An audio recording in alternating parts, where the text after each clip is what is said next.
പെട്ടെന്നൊരു വറുത്തരച്ച ചെമ്മീൻ കറി ഉണ്ടാക്കാം. പാൻ ചൂടായി അതിലേക്ക് നമുക്ക് തേങ്ങ ചേർത്ത് വറുക്കാം. അതൊരു ഗോൾഡൻ ബ്രൗൺ ആവുന്നത് വരെ ഒന്ന് വറുത്തെടുക്കാം. ഇത് നമുക്ക് തണുത്തതിന് ശേഷം അരയ്ക്കണം കേട്ടോ. ശേഷം നമുക്ക് ഒരു ചൂടായ ചട്ടിയിലേക്ക് വെളിച്ചെണ്ണയും ഉലുവയും കടുകും ചേർത്ത് ഒന്ന് പൊട്ടിക്കാം. ശേഷം കുറച്ച് ചെറിയുള്ളി, കുറച്ച് വെളുത്തുള്ളി, അല്പം പച്ചമുളക്, ഞാനൊരു 2 പച്ചമുളക് എടുത്തിട്ടുണ്ട് കേട്ടോ. അതൊന്ന് വഴണ്ട് വരുമ്പോഴത്തേക്കും നമുക്ക് തക്കാളിയും കൂടി ചേർക്കാം. ഇതെല്ലാം കൂടി അതിൻ്റെ പച്ചമണം വരുന്നവരെ ഒന്ന് വഴറ്റിയതിന് ശേഷം നമുക്ക് വൃത്തിയാക്കി വെച്ചിരിക്കുന്ന പ്രോൺസും കൂടി, ചെമ്മീനും കൂടി ചേർത്തൊന്ന് വഴറ്റിയെടുക്കാം. അത് ഇങ്ങനെ ചെമ്മീൻ വഴറ്റുമ്പോൾ നമുക്ക് ആ റബ്ബറി ടേസ്റ്റ് ഒന്ന് പോയി കിട്ടും.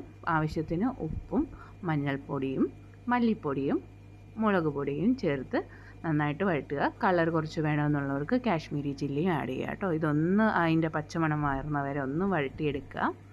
വഴറ്റിയെടുത്തതിന് ശേഷം നമുക്കിതിലേക്ക് പുളിവെള്ളം ചേർക്കാം. ആവശ്യത്തിന് നിങ്ങൾക്ക് പുളി ആവശ്യമുള്ളവർക്ക് അത് കണക്കാക്കി, നമ്മൾ ഓൾറെഡി തക്കാളി ഇട്ടിട്ടുണ്ട്, അപ്പോൾ അത് കണക്കാക്കി നിങ്ങൾക്ക് എത്ര പുളി വേണോ അതുപോലെ പുളിവെള്ളം ചേർക്കാം. നമ്മളപ്പോൾ മാങ്ങ ഇനി ചേർക്കുന്നുണ്ട്, അപ്പോൾ പുളി ഒന്ന് ശ്രദ്ധിച്ചോളൂ കേട്ടോ. ശേഷം നമുക്ക് ചൂടുവെള്ളം ചേർക്കാം. കുറച്ച് ചൂടുവെള്ളം നമുക്ക് ആ തിളച്ച് ആ ഗ്രേവി ഒന്ന് തിക്കായി കിട്ടുന്ന വരെ അതിന് വേണ്ടിയിട്ടുള്ള വെള്ളം ഒഴിക്കുക.